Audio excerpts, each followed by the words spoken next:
नमस्कार, नियमित कार्यक्रम 6 प्रश्नमा यहाँलाई स्वागत छ। म राजीव खत्री। आजबाट जनगणना सुरु हुँदैछ। हरेक 10-10 वर्षमा हुने जनगणना यस वर्ष 25 कार्तिकदेखि सुरु भई 9 मङ्सिरसम्म चल्नेछ। जनगणनाको पहिलो चरणमा घर तथा परिवारको सूचीकरण यसअघि नै भइसकेको छ। विवरण सङ्कलन गर्न देशभर करिब 40,000 गणक र 8,500 सुपरिवेक्षक परिचालन भएका छन्।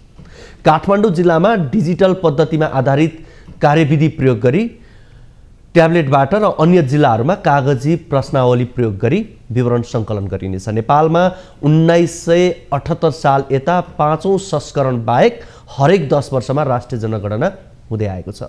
मुलुक सङ्घीय संरचनामा गएपछि पहिलो पटक हुन लागेको जनगणनाका विषयमा आज हामी कुराकानी गर्दैछौँ। हामीसँग हुनुहुन्छ केन्द्रीय तथ्याङ्क विभागका प्रवक्ता एवं निर्देशक ढुण्डिराज लामिछाने।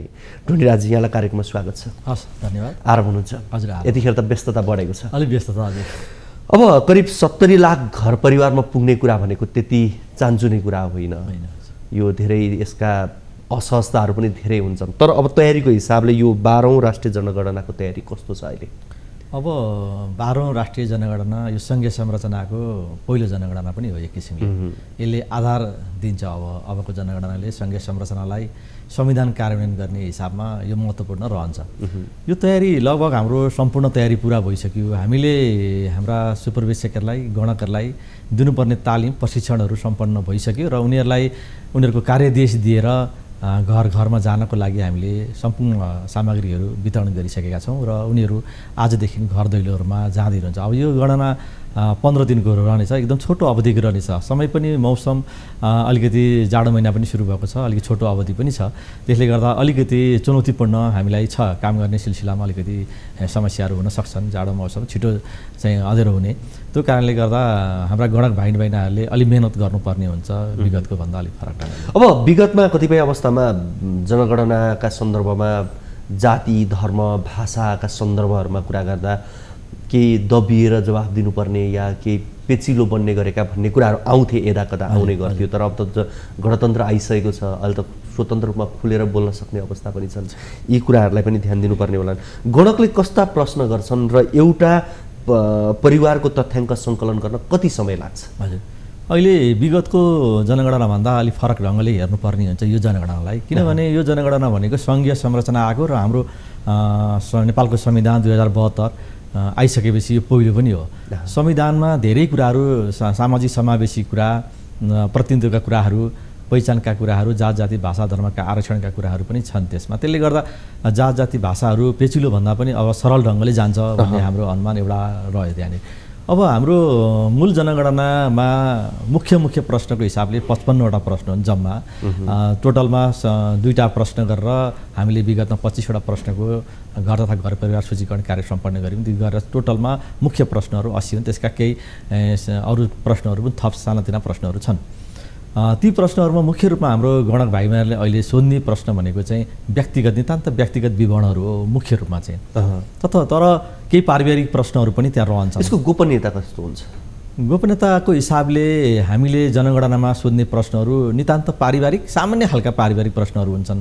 त्यस्तो आय बिहाका विवरणहरू, उनीहरूले भन्न नमिल्ने खालका कुराहरू, नागरिकता नम्बरहरू, यस्तो किसिमका प्रश्नहरू हुँदैनन् हाम्रोमा, छैनन्। त्यसले सामान्य प्रश्न भएकोले, सामान्य व्यक्तिसँग सम्बन्धित प्रश्न भएकोले गोपनीयताका कुराहरू त्यहाँ रहन्छन्। तथापि उनीहरूको गोप्य विवरण हामीले राख्नुपर्छ। हाम्रा गणक भाइ बहिनीहरूले गोप्य राख्छन्। उनीहरू कसैलाई पनि देखाउँदैनन्। उनीहरूले त्यसलाई कपी गर्ने, फोटोकपी गर्ने, बाहिर सेयर गर्ने कामहरू गर्नु हुँदैन। कानुनले नै त्यसलाई दण्डनीय मानेको छ। त्यस्तै गरेर केन्द्रीय तथ्याङ्क विभागले पनि जनगणनाबाट प्राप्त तथ्याङ्कहरू प्रविष्टि गर्ने क्रममा कुनै पनि व्यक्तिको विवरण, नामहरू प्रविष्टि गर्दैनौँ हामी। नाम प्रविष्टि नगरेपछि एउटा कोडिङ सिस्टममा मात्रै प्रविष्टि हुन्छ। त्यो कोडिङ सिस्टममा प्रविष्टि भइसकेपछि त्यसको गोपनीयता त्यसै कायम हुने भयो। त्यो भोलि हेर्छु भन्दा पनि मेरै विवरण हेर्नको लागि पनि मेरो नाम भेट्दिनँ मैले त्यहाँ। त्यसले गर्दा त्यो समस्या हुन्छ। त्यो त्यसले गर्दा गोपनीयता कुरामा हामी ढुक्क हुनुपर्छ। हाम्रा विवरणहरू कुनै पनि कर प्रयोजनको लागि होस् या कानुनी प्रयोजनको लागि होस् नेपाल सरकारले कुनै पनि निकायले तिनै तहका सरकारले त्यो प्रयोग गर्न अर्थात् त्यसलाई गर्नको लागि कानुनले बन्देज गरेको कारणले गर्दा नेपाल सरकारले कुनै पनि प्रयोजनलाई गर्दैन। नितान्त तथ्याङ्क प्रयोजनको लागि मात्रै हुन्छ। त त्यो पनि सामूहिक प्रयोजन, सामूहिक मात्रै एउटा अङ्क प्रयोग गर्ने हो, एउटा सूचक प्रयोग गर्ने हो। त्यसले गर्दा तथ्याङ्क एकदमै गोपनीय हुन्छ। त्यसले गर्दा आम नागरिक समुदायलाई जुन शङ्काको दृष्टि छ यसमा शङ्का गर्न सकिन्छ, तर त्यो किन तथ्याङ्क विभागले ढुक्क हुनको लागि अनुरोध गर्छ। अब मैले आफूले गणकलाई सोधेको प्रश्नको जवाब दिइसकेपछि गणकले मेरो प्रश्नको सही जवाब राखिदिएको छ कि छैन भनेर हेर्न सक्ने अवस्था हुन्छ कि हुँदैन? जनगणनाको हाम्रो तथ्याङ्कको 100-150 वर्षको अनुभव छ हामीसँग।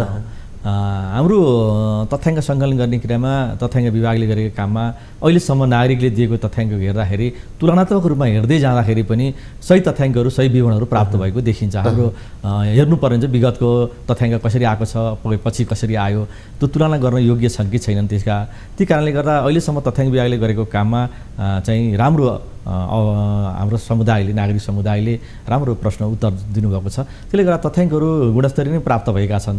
तर कहिलेकाहीँ हामीलाई समस्या के पर्न सक्छ भने मानिसहरू सहरी बजारमा गणकहरूले चाहिँ हाम्रो उत्तरदाताहरू नभेटेको कारणले परिवार मूलीसँग पनि विवरण लिनुपर्नेमा अन्य व्यक्तिसँग लिएको कारणले केही कुराहरू कमजोरी त्यहाँ हुन सक्छ र कतिपल्ट धेरैपल्ट धाउँदा पनि सहर बजारमा नभेटिने अवस्था पनि हुन्छ। त्यसले गर्दा केही समस्या हुन्छ जनगणना गर्दाखेरि। तर पनि ती जनगणनामा गर्दा ती सामान्य समस्याहरू हुन्। त्यसलाई हाम्रा गणकहरूले 15 दिनको समय हुन्छ, निश्चित तोकिएको अवधि हुन्छ। त्यसमा पनि उनीहरूले 100 दिनको 10वटा परिवार वादेखि 20वटा परिवार, अब हिमालमा 10वटा परिवारभन्दा बढी गर्न सकिँदैन भने तराईमा आउँदा 20वटा परिवारसम्म उहाँहरूले गर्नुपर्ने छ। कसैलाई त्योभन्दा कम पनि हुन्छ अवसरमा। त्यसले गर्दा थोरै हुन्छ र सानो क्षेत्र हुन्छ उनीहरूलाई, सानो क्षेत्र। अनि स्थानीय तहकै भाइ बहिनीहरू यसपल्ट खट्नु भएको छ।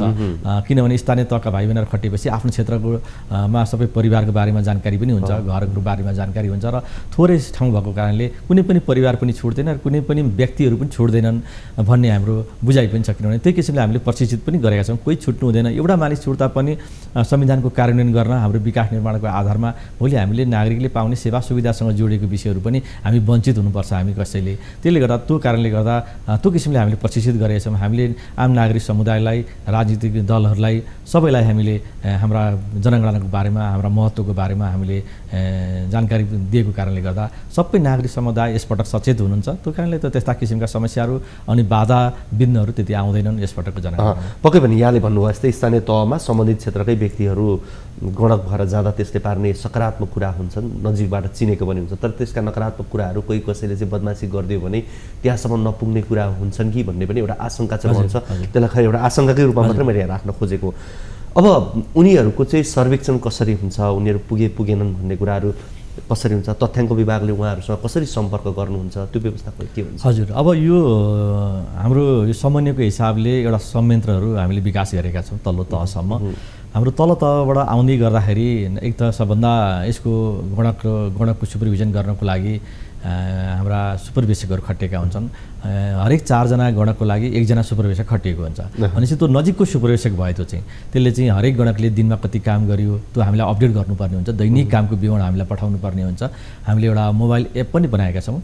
गणकले गरेको कामको विवरण मोबाइल एप मार्फत केन्द्रमा जानकारी गराउनुपर्छ। कति दिनमा आज उहाँ हरेक गणकले कति घर परिवार गरेको छ भन्ने कुरो। त्यसले गर्दा त्यो अनुगमन गर्न पनि हामीलाई सजिलो हुन्छ त्यो माध्यमबाट। एउटा अर्को, अब यसपटकको जनगणनामा हामीले मेरो गणना मेरो सहभागिता भनेर नारा पनि राख्यौँ। त्यो नारा राख्नुको कारण भनेको अब यो जनगणनामा किन तथ्याङ्क विभागले मात्रै गर्ने होइन, यो जनगणना सबै समुदाय एउटा हरेक नागरिकको दायित्व पनि हुन्छ। संविधानले को प्रदत्त अधिकारभित्र रहेर एउटा नागरिकको कर्तव्य पनि हुन्छ। यो किनभने हाम्रो लागि भएको कारणले गर्दा उनीहरूले अनुगमन गर्न सक्ने भए नागरिक समाजले आफैले। अब हामीले तपाईँहरू अनुगमन गर्नुहोस् भन्नुपर्ने अवस्था रहेन। किनभने हरेक नागरिकले, हरेक व्यक्तिले अब हाम्रो कार्यको अनुगमन गर्नुपर्छ यो पटकको जनगणनामा। त्यसले गर्दा त्यो कारणले गर्दा हाम्रा गणकहरू सचेत छन्। हाम्रा नागरिकहरूले हामीलाई हेरिरहेका छन्, हाम्रो समुदायले हामीलाई हेरिरहेको छ भनेर एउटा सचेत पनि छन्। त्यसबाट हामीले संयन्त्रको निर्माण गरिरहँदाखेरि हामीले वडा स्तरमा एउटा संयन्त्र निर्माण गऱ्यौँ। यो पहिलो पटक हो हामीले वास्तवमा वडा स्तरमा गएर संयन्त्र निर्माण गरेको। हामीले वडा अध्यक्षको नेतृत्वमा त्यहाँ नागरिक समाजको प्रतिनिधित्व समेत रहने गरी महिला सदस्यहरू, त्यहाँ वडाका सदस्यहरू, अन्य सदस्यहरू पनि रहने गरी एउटा संयन्त्र बनायौँ।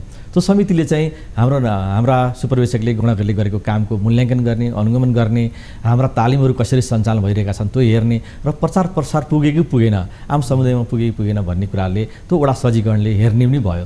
त्यस्तै गरेर स्थानीय तहमा आइपुग्दाखेरि स्थानीय तहमा पनि हामीले समिति बनाएका छौँ, प्रमुख प्रशासकीय अधिकारी। त्यस्तै गरेर हाम्रो जिल्ला स्तरमा आइपुग्दाखेरि एउटा अर्को राजनीतिक कमिटी पनि बनाएका छौँ। त्यो राजनीतिक कमिटी भन्नाले जिल्ला समन्वय सहजीकरण संयन्त्र भनेर। त्यो संयन्त्रमा चाहिँ सबै नगरपालिकाका मेयर, उपमेयर, गाउँपालिकाको अध्यक्ष उपाध्यक्ष पनि रहने व्यवस्था छ त्यसमा। त्यसले गर्दा हरेक निकायका व्यक्तिहरूलाई समेटेर लगेको कारणले गर्दाखेरि त्यो काम चाहिँ गुणस्तरीय हुन्छ। विगतको भन्दा केही त्रुटिहरू भएका होलान् विगतमा, तर त्यो सँगै संरचनालाई को अवस्थामा गरेर यो ठुलो अवसर हामीले प्राप्त गरेकोलाई त्यसलाई हामीले भरपूर रूपमा सदुपयोग गरेका छौँ यसपटक। त्यसले गर्दा त्यस्ता समस्याहरू गणकलाई पनि आउँदैन र गणकले पनि अब यो त्यस्ता त्रुटिहरू गर्ने, बैमानी गर्ने कामहरू अब गणकले पनि गर्दैनन्। किनभने हाम्रा युवा जनशक्ति छ। आजको युवा जनशक्ति भनेको भोलि देशको निर्माण पनि हो। त्यो कारणले गर्दा युवाहरूले एकदमै उत्साहित भएर युवाहरू जाँदै हुनुहुन्छ। आजदेखि एकदमै खुसी साथ राज्यले हामीलाई एउटा 1 महिनाको भए पनि अवसर दिएको छ, यो हामीले सदुपयोग गर्नुपर्छ भन्ने किसिमको सन्देशहरू विभिन्न सामाजिक सञ्जाल मार्फत हामीले प्राप्त पनि गरेका छौँ। त्यसले गर्दा हामी पनि निकै उत्साहित छौँ यसपटकको जनगणनामा। सुपरभिजकले गणकलाई दबावमा राख्ने या प्रभावमा पार्ने या कुनै किसिमको अन्य गतिविधिमा संलग्न गराउन सक्न प्रेरित गर्ने अवस्था कतिको रहन्छ? त्यो दूरी कायम कतिको हुन्छ? त्यस्तो सुपरभिजकहरूलाई पनि एउटै प्रशिक्षण हो, उनीहरूलाई लाग्ने कानुन पनि एउटै हो, गणकलाई पनि एउटै हो। त्यसले गर्दा हाम्रा युवा जनशक्तिहरू वास्तवमा अहिलेको युवा जनशक्ति कसैको दबावको भरमा, कसैले गरेको दबावको भरमा जाँदैनन्। उनीहरूको विवेक प्रयोग गर्छन्। उनीहरूलाई हामीले कसरी प्रशिक्षित गरेका छौँ त्यही प्रशिक्षण दिएको आधारमा उनीहरूले गर्छन्। किनभने हामीले भनेका छौँ अबको 15 दिन भनेको राज्यलाई केही दिने दिन हो। आज यो अबको 15 दिन भनेको हामीले विवाद गर्ने, हामीले त्यसलाई अन्य कुरामा मोड्ने काम गर्नु हुँदैन। हामीले यो 15 दिन हामीले राम्रोसँग दियौँ भने राज्य निर्माणको महत्त्वपूर्ण आधार निर्माण हुन्छ। राज्य विकासको लागि, लोकतन्त्रको स्थापनाको लागि महत्त्वपूर्ण आधार तयार हुन्छ। हाम्रा आमा बुवा दाजुभाइहरूले प्राप्त गर्नुभएको सामाजिक सुरक्षाको एउटा राम्रो आधार पनि हो। त्यो कारणले गर्दा त्यो किसिमले हामीले प्रशिक्षित गरेका छौँ। अनि हामीले हाम्रो आम नागरिक समुदायको लागि पनि एउटा हामीले भनेको छौँ कि अबको 20 देखि 25 मिनट लाग्छ जम्मा एउटा प्रश्न भर्नको लागि। एभरेजमा 20 मिनट भनेका छौँ हामीले। कुनै घरमा 25 मिनट पनि लाग्न सक्छ, परिवारको आकार अनुसार फरक पर्छ। हामीले राज्यलाई यही 20 मिनट दिने हो। अब हाम्रो नागरिकको दायित्व भनेको 20 मिनट निकै महत्त्वपूर्ण हुन्छ। यहाँहरूको 20 मिनटले राज्य निर्माणमा ठुलो योगदान पुग्छ। हामीले भोलि राज्यले हाम्रो बाटो निर्माण गरिदिएन, हाम्रा सेवा सुविधाहरू हामीलाई दिएन भनिरहँदाखेरि हामीले पनि हाम्रो नागरिकको दायित्व पुरा गरेनौँ भनेर भोलि प्रश्न सोध्ने अवस्था आउँछ। त्यसले गर्दा अबको 20 मिनट हरेक नागरिकले राज्यको लागि दिनुपर्छ र कुनै पनि समस्याहरू भए, राज्यप्रति कुनै गुनासो भए अहिले 20 मिनट दिनलाई कुनै कन्जुस नगरौँ। हाम्रो अनुरोध पनि यो किसिमको छ। अब अघि यहाँले सुरुमै पनि सङ्केत गरिसक्नु भएको छ, विशेष गरी अहिले चिसो महिना सुरु पनि भइसकेका छन्। विशेष गरी हिमाली क्षेत्रमा हेर्ने हो भने, त्यो दूरदराजमा हेर्ने हो भने गणकलाई अलिकति कठिनाइ पनि हुने सम्भावना देखिन्छ। अब 15 दिन सबै दिनहरू सहरदेखि लिएर ग्रामीण क्षेत्रसम्म एउटै समय हो। त्यस कारण कतिको चुनौती देख्नुहुन्छ? के चुनौती पक्कै यहाँले भनेको हाम्रो यो तयारी भनेको एक किसिमले अषाढ महिनामा हामीले जनगणना गर्ने, त्यतिखेर लामो दिन पनि थियो। त्यो बेलामा हामीले लामो दिनको अवस्थामा हामीले गर्दाखेरि हाम्रो गणकहरूले चाहिँ एभरेजमा 130 देखि 250वटा घर परिवार यो अवधिमा गर्नुपर्ने भनेर हामीले योजना बनाएका थियौँ। तर अहिले हामीलाई यो अवधि परिवर्तन भइरहँदाखेरि हामीले त्यो सङ्ख्यालाई घटाएका छौँ। अहिले तल 100 पहाडी हिमाली भागमा 100वटा परिवार मात्रै गर्नुपर्छ, 80-90वटा पनि पर्न सक्छ एउटा गणकलाई। तर तराईको क्षेत्रमा हामीले 250 भनेको ठाउँमा अहिले एभरेजमा 200 भन्दा माथि गएको छैन। अहिले हामीले 50वटा घर परिवार कम गरेका छौँ, अलिकति गणकको सङ्ख्यामा अलिकति वृद्धि गरेका छौँ हामीले। त्यसले गर्दा त्यो अवधिले म्यानेज गर्छौँ जस्तो लाग्छ हामीलाई। अब यो जसरी यहाँले अघि भन्नुभयो नि जेठदेखि असारसम्म हुनुपर्ने थियो, त्यो हुन सकेन, करिब 5 महिना त तान्यो। यसले सैद्धान्तिक रूपमा पार्ने प्रभावहरू के हुन सक्छ? पार्दैन। हाम्रो जनगणना हरेक 10 वर्षमा पछाडिको अङ्क 8, 68, 78 हामीले गर्दै आएका छौँ। हामीलाई 5 महिनाको फरकले हाम्रो जनसङ्ख्या भनेको चाहिँ अब यही महिनाको जनसङ्ख्या हामीले अषाढको जनसङ्ख्या भन्दैनौँ। अब हामीले भन्दाखेरि चाहिँ मङ्सिर 9 गतिको जनसङ्ख्याको हिसाबले हामीले घोषणा गर्छौँ। त्यसले गर्दा जनसङ्ख्याको हिसाब र अथवा सूचकको हिसाबले हामीलाई 2078 सालको सूचकको रूपमा नतिजा प्रकाशन हुने सैद्धान्तिक व्यवहारिक रूपमा त्यसले केही फरक पर्दैन। हजुर हुन्छ, हामी यो कुराकानीलाई निरन्तरता दिनेछौँ। यति बेला भने पालो भएको छ लाइफ बोय हात धुने ब्रेकको।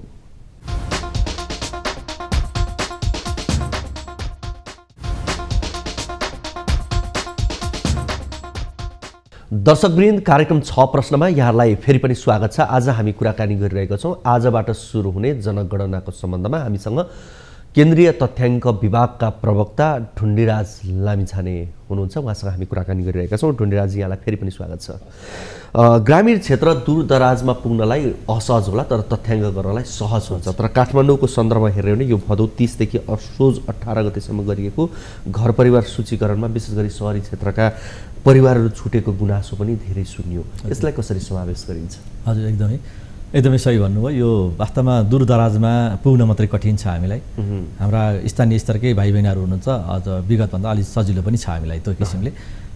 दूरदराजमा चाहिँ उहाँहरूलाई जतिसुकै व्यस्त भए पनि, काममा खटिएको अवस्थामा भए पनि, काम गरिरहेको अवस्थामा भए पनि उहाँहरूले तुरुन्त हाम्रा गडक भाइ बहिनीहरूलाई अर्थात् जोसुकै पाहुनाहरू आउन् सम्मानसहित बसाएर आफ्नो विवरणहरू दिने एउटा अभ्यास हामीले अनुभव गरिरहेका छौँ 100 वर्षको इतिहासमा। अलिक सहर बजारमा कठिन भनेको वास्तवमा सबै सहर बजारमा बसोबास गर्ने एक त फ्यामिलीको साइजै सानो हुन्छ, 2 जना 3 जना मात्रै परिवारको सदस्य हुने भने भएका परिवारका सदस्यहरू पनि सबै व्यस्त हुने, किनकि काममा व्यस्त हुने र बिहानै छिटो निस्किने, बेलुका ढिलो आउने। त्यो कारणले पनि अलिकति केही समस्या हामीलाई हाम्रा सुपरभाइजरहरू भर्खरै हामीले अनुभव पनि गऱ्यौँ। हाम्रा सुपरभाइजर भाइ बहिनीहरूले हामीलाई त्यो अनुभव पनि सुनाउनु भयो। 7 पटक जाँदा पनि हामीले परिवार भेट्न सकेनौँ, कठिन भयो हामीलाई। त्यस्तो कुरा पनि भयो। कतिपय घरबेटीहरूले भाडामा बस्ने विवरणहरू टिपाइदिनु भएन। हामीलाई गुनासो आइसकेपछि फेरि हामीले जाँदाखेरि त्यहाँ त भाडामा बस्नु हुँदो रहेछ, त्यस कारणले त्यस्तो टिपाइदिनु भयो नभएको विवरण पनि थाहा भयो। त्यसले गर्दा धेरै ठाउँमा चाहिँ के बुझाइ छ सहर बजारमा भने बा कर प्रयोजनको लागि नगरपालिकाले भोलि हामीलाई घर भाडाको कर लिइदिने हो कि, अर्थात् हाम्रा गोप्य विवरणहरू लगेर भोलि राज्यले हामीलाई नै अप्ठ्यारो पार्ने हो कि भन्ने खालको भावना चाहिँ हामीले पायौँ। त्यो भावनालाई हामीले चिर्नको लागि हामीले अहिले स्थानीय सरकारलाई पूर्ण रूपमा परिचालन हुनुपर्छ भन्ने हिसाबले सबै स्थानीय तहहरू अहिले वडा सदस्यहरू, वडा अध्यक्षहरू पनि परिचालन हुनुभएको छ भने हामीले सन्देश दिँदा पनि हामीले अहिले भनिरहेका छौँ कर प्रयोजनको लागि नेपाल सरकारले यो प्रयोग गर्दैन यो तथ्याङ्क। हामी त्यो कर प्रयोजनको लागि व्यक्तिगत विवरणहरू हामी कसैलाई पनि दिँदैनौँ। नेपाल सरकारले निर्णय नै गरेर पनि तिम्रो तथ्याङ्क सबै हामीले सङ्कलन गरेको विवरण माग्यो भने पनि हामी त्यो दिन मिल्दैन तथ्याङ्क 2015 अनुसार। हामीले प्रविष्टि गर्दा पनि व्यक्तिको नाम इन्ट्री गर्दैनौँ। त्यो नगरिसकेपछि गोपनीयता पुरा कायम हुने भएकोले हाम्रा भाडामा बसेको मानिसहरूको विवरण होस्, अर्थात् अस्थायी रूपले बसेका हुन् अर्थात् स्थायी रूपले बसेका हुन्, जोसुकै हुन्, अक्सर बसोबासको हिसाबले गणना गर्नुपर्छ। भोलि हाम्रो जनसङ्ख्या सहर बजारमा घट्यो भने हामीले नै सेवा सुविधा कम पाउँछौँ, किनभने जनसङ्ख्याको आधारमा स्रोत विभाजन हुन्छ। राज्यले स्रोतहरू वित्तीय हस्तान्तरण गर्छ, राज्यले जनसङ्ख्यालाई आधार मान्ने हो। किनभने हाम्रा योजनाहरू चाहिँ बाटो बनाउनु पर्यो, बाटो मर्मत गर्नु पर्यो भने त्यहाँको जनसङ्ख्याको चापलाई हेरेर हरेक कुराहरू गरिन्छ। खानेपानी वितरण गर्नुपर्ने जनसङ्ख्याको चापै हेरिन्छ। आज हामीले सहरमा बस्ने, भाडामा बस्ने होस् या बाहिर बस्ने, जहाँसुकै बस्ने हुन्, अक्सर बसोबास गर्ने मानिसहरूको विवरण हामीले दिएनौँ भने भोलि हाम्रै भाइ बहिनीहरूलाई भोलि हाम्रो भविष्यमा नै असर पर्छ। यो विषय ठुलो असर पर्ने हुन्छ। त्यो कारणले गर्दा भाडामा बस्ने भए पनि अर्थात् स्थायी प्रकृतिले बसेको भए पनि सबैले विवरण टिपाउनुपर्छ। तर हामीलाई सहर बजारमा अझ भन्ने मैले काठमाडौँमा चाहिँ बाहिर भन्दा पनि काठमाडौँमा अझ हामीलाई चाहिँ त्यो बुझाउन अलिक कठिन भएको छ। तथापि हाम्रो सबै सञ्चार माध्यम हामी सबैजना यसमा लागेकै छौँ, बुझाउने कोसिस गरेका छौँ। मलाई लाग्छ यो मूल गणनामा उहाँहरू पनि छुट्टिनुभएका पनि समावेश हुनुहुनेछ। यदि छुटिहाल्नु भयो भने पनि 1178 हाम्रो टोल फ्री नम्बर छ, त्यसमा सम्पर्क गरेर पनि गर्न सकिन्छ। भने हाम्रो वेब पेज पनि हामीले चाहिँ गुनासो सुन्ने वेब पेज राखेका छौँ। त्यो वेब पेजमा उहाँहरूको फोन नम्बर, नामहरू राखिदिनु भयो भने हाम्रो गणकहरू तुरुन्त त्यहाँ जाने व्यवस्था हामी मिलाएका छौँ। हामीले 1178 टोल फ्री नम्बर। हजुर, ओके। अब जस्तो मानौ मेरो घर गाउँमा भयो, म यहाँ काठमाडौँमा बस्छु, मेरो यहाँ पनि सङ्कलन हुन्छ र गाउँमा पनि सङ्कलन हुने अवस्था रह्यो भने त्यो दोहोरिने सम्भावना त्यहाँ देखियो, या गाउँमा मेरो लगत नराखिदिएर म यहाँ छुटेँ भने के हुन्छ? यो कसरी यहाँले तथ्याङ्क सङ्कलन गर्नुहुन्छ? कोही पनि छुट्नु हुँदैन, हाम्रो सिद्धान्त त्यही हो। एउटा भूगोलबाट गणना जुन भूगोलमा उहाँ बस्नुहुन्छ त्यो ठाउँबाट गणना हुनैपर्छ। अक्षर बसोबासको एउटा परिभाषा छ हाम्रो। त्यो अक्षर बसोबासको परिभाषाले के भन्छ भने एउटै घरमुनि छानामुनि बस्ने परिवारको व्यक्तिहरूको समूहलाई परिवार भन्छौँ हामी। त्यो परिवारको एउटा गणना हुन्छ एउटा पाटोमा। अब त्यो परिवार छुट्याउनु पर्यो। हामीले आम सर्वसाधारणले बुझ्ने भनेको कस्तो छ भने परिवार भनेको त हजुरबा हजुरआमा नाति नातिना विवाह भएर बसेका अथवा छुट्टिएर बसेको व्यक्तिलाई पनि हामी परिवार भन्छौँ। तर जनगणनामा त्यो परिवार भनेको परिभाषा फरक छ। परिवार भनेको चाहिँ नाता पर्ने नाता नपर्ने पनि हुन्छ। एउटै घरको छानामुनि बस्ने व्यक्तिहरूको समूह हो परिवार भनेको। भनेपछि अब अक्षर बसोबासको सिद्धान्त हाम्रो गणक भाइ बहिनीलाई हामीले कसरी प्रशिक्षित गरेका छौँ भने जस्तै मेरो घरमा कोही गणक आउनुभयो भने तपाईँको परिवार कतिजना हुनुहुन्छ भनेर हामीले गणकले सोध्ने भयो। त्यो परिवार भन्ने बित्तिकै मैले 7 जना परिवार भने मेरो आमा बुबा समेत भने पनि के हुन्छ भने अब आमा बुबा त मेरो झापामा हुनुहुन्छ। त्यसकारण अक्षर बसोबास यहाँ कतिजना गर्नुहुन्छ भनेर सोध्नुहुन्छ। अक्षर बसोबास त मेरो 4 जना मात्रै छौँ यहाँ। भनेपछि मेरो गणना चाहिँ 4 जना भनेको हुनाले मेरो गणना काठमाडौँबाट हुने भयो। मेरो आमा बुबाको गणना झापामा हुनुहुन्छ भने उहाँको बसोबास त्यहीँ भएको कारणले उहीँबाट गणना हुन्छ। त्यस्तै भाडामा बस्ने विद्यार्थीहरू सबभन्दा नजिकको एक उदाहरण लिउँ, अर्थात् कर्मचारीको लिउँ। कर्मचारीहरू कुनै ठाउँबाट आएर दार्चुलाबाट आएर काठमाडौँमा आएर बसोबास गरेर जागिर खाइरहेको छ।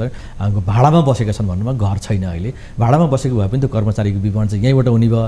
उनीहरूको परिवार चाहिँ दार्चुलामै बसेको छन् भने उनीहरूको परिवार उहीँबाट हुने भयो। त्यो विद्यार्थीको हकमा पनि त्यही लागु हुने भयो। विद्यार्थीहरू कहीँबाट आएर बसेका छन्, त्यही काभ्रे जिल्ला भनौँ, काभ्रे जिल्लाबाट काठमाडौँ आएर बसेका छन् भने उनीहरू यहीँ अक्षर बसोबास काठमाडौँ गर्छन् भने काठमाडौँमा गणना गर्नुपर्ने हुन्छ। किनभने जनसङ्ख्याको सिद्धान्त अनुसार चाहिँ जनसङ्ख्याको प्रयोग भनेको चाहिँ विकास निर्माणको लागि हो होइन। व्यक्तिलाई मध्यनजरमा नराखी गरेका योजनाहरू त असफल हुन सक्छन्।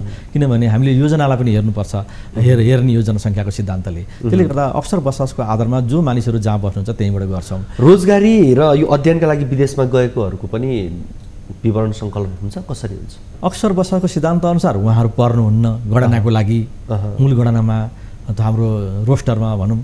तर हामीले विदेशमा गएका व्यक्तिहरूको विवरण चाहिँ अनुपस्थित विद्वान भनेर हामीले अलग्गै राखेका छौँ। त्यसमा उनीहरूको पनि गणना हामी त्यसरी गर्छौँ। कतिजना नेपालबाट जानुभएको छ, उनीहरूको जाँदाखेरिको उमेर के थियो, शैक्षिक अवस्था के थियो, अहिले उहाँहरू कुन देशमा जानुभएको छ, के काम गर्दै हुनुहुन्छ भन्ने कुराहरू सम्पूर्ण विवरण। पुरै परिवार चाहिँ विदेशमा छ भने छुट्ने सम्भावना रह्यो। पुरै परिवार भनौँ एउटा घरमा चाहिँ पुरै परिवार चाहिँ विदेशै गएको छ तर ऊ फर्किन्छ भन्दाखेरि पनि एउटा हामीलाई एक्सेप्सन केस पनि हुन्छ होइन, लिमिटेसन केही। त्यो लिमिटेसनभित्र पनि परियो कुन देशमा कति छन् र कुन कुन प्रकृतिका काम गरिरहेका छन् भन्ने कुरा समावेश हुन सक्छ कि सक्दैन। त्यो जो मानिसहरू भोलि फर्किन सक्ने अर्थात् उनीहरूले फर्किने मनसाइराखेका छन्, विदेशमा पढ्न गएका वा काम गर्न गएका मानिसहरू हुन्, भोलि फर्किने सम्भावना भएका अर्थात् मनसाइराखेका मानिसहरू छन्, तिनीहरूको गणना हामी गर्ने भयौँ। उनीहरूको कामको रोजगारीको बारे पनि आउने भयो। जो मानिसहरू उनीहरूले नेपाल छोडेर बाहिरै बस्ने गरी जानुभएको छ, अर्थात् नागरिकता लिएर उतै बस्नुभएको छ, डिबिपिआर लिएर उतै बस्नुभएको छ, अर्थात् कामको सिलसिलामा जानुभयो तर म नेपाल फर्किदिएर भन्नुहुन्छ भने उनीहरूको विवरण हामी सङ्कलन गर्दैनौँ। किनभने नेपालको जनसङ्ख्या काउन्ट गर्दै गर्दा गणना गर्दै गर्दा हामीले विश्वको गणनालाई पनि हामीले बुझ्नुपर्ने हुन्छ। हाम्रो विश्वको समुदायको विश्वको जनसङ्ख्या कति छ भन्दा त नेपालको जनसङ्ख्या पनि जोडिन्छ।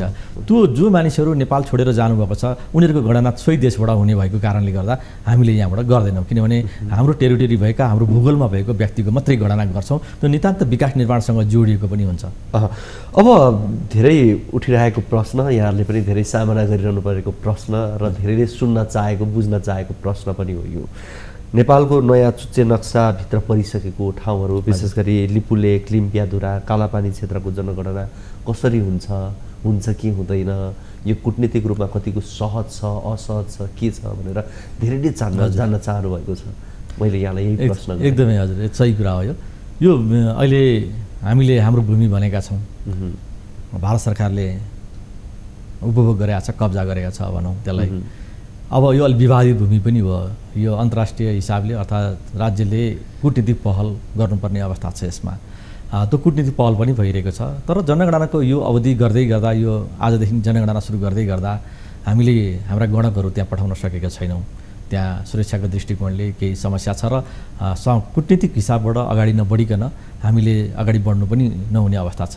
त्यो कारणले गर्दा त्यो पहल भइरहेको छ र त्यो अवधिमा जनगणना गर्न सकिन भने पनि जनगणनाको नतिजा प्रकाशन गर्ने चरणसम्ममा त्यसका केही विवरणहरू अर्थात् कुनै पनि अन्य माध्यमबाट चाहिँ हाम्रा अहिले प्रविधिको विकास भइसकेको अवस्थामा अरू त वैकल्पिक विधिबाट पनि जनगणना हामीले गर्नुपर्छ र गर्नु पनि पर्छ। त्यो हाम्रो भूगोल भएको कारणले केन्द्र तथा विभागको कर्तव्य पनि हो। नेपाल सरकार त्यसमा गम्भीर भएर लागेको छ, त्यो तयारीको सिलसिलामै छ। त्यसले गर्दा जनगणना हुन्छ र त्यहाँको जनसङ्ख्या हामी नतिजा सार्वजनिक गर्छौँ। कुनै पनि माध्यमबाट त्यो हुन सक्छ। हजुर।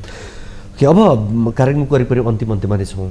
मैले जनगणनामा सहभागिता जनाइन भने मैले के गुमाउँछु र मैले किन जनगणनामा सहभागिता जनाउनुपर्छ? हजुर, यो एकदमै महत्त्वपूर्ण कुरा छ। वास्तवमा यो राष्ट्रिय जनगणना एक किसिमको पर्व अर्थात् महाअभियानको रूपमा हामीले सम्झिनुपर्छ यसलाई। हामीले हाम्रो सहभागिता जनाएनौँ भने हाम्रो भावी पुस्तालाई यसले कति असर गर्छ भन्ने कुरा। अब भावी पुस्ताको मात्रै कुरा गरेर पनि होइन, अहिले वर्तमानकै अवस्था कुरा गर्ने हो भने हाम्रो संविधान यति समावेशी संविधान बनेको छ कि सायद विश्वको उत्कृष्ट संविधानको रूपमा हामीले यसलाई भन्न पनि सक्छौँ। त्यो संविधानको कार्यान्वयन गर्ने मौलिक हक अधिकार कुराहरू नागरिकले जुन प्राप्त गर्ने मौलिक हक अधिकार छन्, दलित घर, सामाजिक न्यायको हक, सामाजिक सुरक्षाको हक, आवासको हक, महिलाको हक होइन, अनि प्रजनन सम्बन्धी हक, यी विभिन्न किसिमका 31वटा मौलिक हक अधिकारहरू कार्यान्वयन गर्दा राज्यले नागरिकलाई दिएको सेवा सुविधाहरू प्राप्त गरे कि गरेनन् भनेर भोलि मूल्याङ्कन गर्ने, त्यसको अनुगमन गर्ने यो महत्त्वपूर्ण पाटो पनि भयो यतापट्टि एकपट्टि तर्फबाट हेर्दा। त्यस्तै गरेर निर्वाचन क्षेत्र निर्धारण गर्ने कुरामा राजनीतिक कर्मीहरूलाई यो राज्य राजनीतिको पनि विषय पनि हो, यो प्रजातान्त्रिक विषय लोकतन्त्रको विषय पनि यो जोडिन्छ यसमा। त्यसले गर्दा राजनीतिक कर्मीहरूलाई पनि निकै महत्त्वपूर्ण रहने नै भयो त्यतापट्टि गर्दाखेरि। त्यो विकास निर्माणको हिसाब गर्दा हरेक विकास निर्माण गर्दाखेरि जनसङ्ख्यालाई केन्द्रबिन्दुमा राखेर विकास निर्माणका योजनाहरू बनाउनुपर्छ। अब स्थानीय सरकार छ, अवसर छ हामीलाई, स्थानीय सरकारले पनि त्यही किसिमले राज्य निर्माणको लागि विकास निर्माणको लागि योजनाहरू बनाउँछ। 5 वर्ष वार्षिक रूपमा अर्थात् 5 वर्ष रूपमा 5 वर्ष हिसाबले 20 वर्ष हिसाबले योजनाहरू बनाउँछ। यही जनसङ्ख्यालाई नै आधार मान्ने, जनगणनाको परिवारलाई आधार मान्ने, त्यसका धेरै विषयहरू छन्। जनगणना भनेको व्यक्ति मात्रै नभएर त्यहाँ धेरै विषयहरू कृषिका सम्बन्धी, पशुपक्षीका सम्बन्ध, त्यस्तै गरेर भौतिक पूर्वाधारका, आर्थिक पूर्वाधारका सबै विषयहरू जोडिन्छ। त्यसले गर्दा हामीले समावेश हुनुपर्छ। हाम्रै लागि हो, हाम्रो सन्ततिको लागि, हाम्रो भविष्यको लागि पनि हो यो। अब मैले एकदमै संक्षेपमा यहाँसँग जवाफ मैले चाहेँ। यो प्रशोधन भएर अन्तिम नतिजा आउनसम्म कति समय लाग्छ? हाम्रो मङ्सिर 9 गते हाम्रो सम्पन्न हुँदैछ जनगणनाको स्थलगत कार्य सम्पन्न हुन्छ। त्यसपछि 1 वर्षभित्रमा हाम्रो सम्पूर्ण नतिजाहरू बाहिर ल्याउँछौँ, सार्वजनिक गर्छौँ र त्यही केही विषयगत प्रतिवेदनहरू विषयगतसँग सम्बन्धित बालबालिका, जात-जाति, धर्म, यो अपङ्गता भएका व्यक्तिहरूको विषयगत प्रतिवेदन आउन केही थप महिनाहरू लाग्न सक्छ हामीलाई। हस्, यहाँको यो महत्त्वपूर्ण समय र संवादको लागि यहाँलाई धेरै धेरै धन्यवाद। यहाँलाई न्युज 24लाई पनि धेरै धेरै धन्यवाद। यस्तो महत्त्वपूर्ण आजको दिन, आजदेखि जनगणना शुभारम्भ हुँदैछ। हाम्रा गणक भाइ बहिनीहरू जाँदै हुनुहुन्छ, उहाँहरूलाई पनि शुभकामना दिन चाहन्छु। यही अवसरमा हाम्रा आम नागरिक समुदायप्रति पनि केन्द्र तथा विभागबाट एउटा अनुरोध पनि गर्न चाहन्छु कि यो 20 मिनट यहाँहरूलाई लाग्ने भनेको 20 मिनट हो। यो 20 मिनट सहयोग गर्नुभयो भने राज्य निर्माणमा ठुलो सहयोग पुग्नेछ। यहाँले झर्को नमानिकन हाम्रा गणक भाइ बहिनीहरूलाई सहयोग गरिदिनु न हार्दिक अनुरोध पनि गर्न चाहन्छु। हस्, हामीले कुराकानी गऱ्यौँ केन्द्रीय तथ्याङ्क विभागका प्रवक्ता ढुण्डिराज लामिछानेसँग। आजको कार्यक्रमको निर्धारित समय सकिसकेको छ। भोलिको कार्यक्रममा हामी नयाँ अतिथि र नयाँ विषयसँग रहेर कुराकानी गर्न आउने नै छौँ। तबसम्मको लागि बिदा दिनुहोस्। हवस् त, नमस्ते।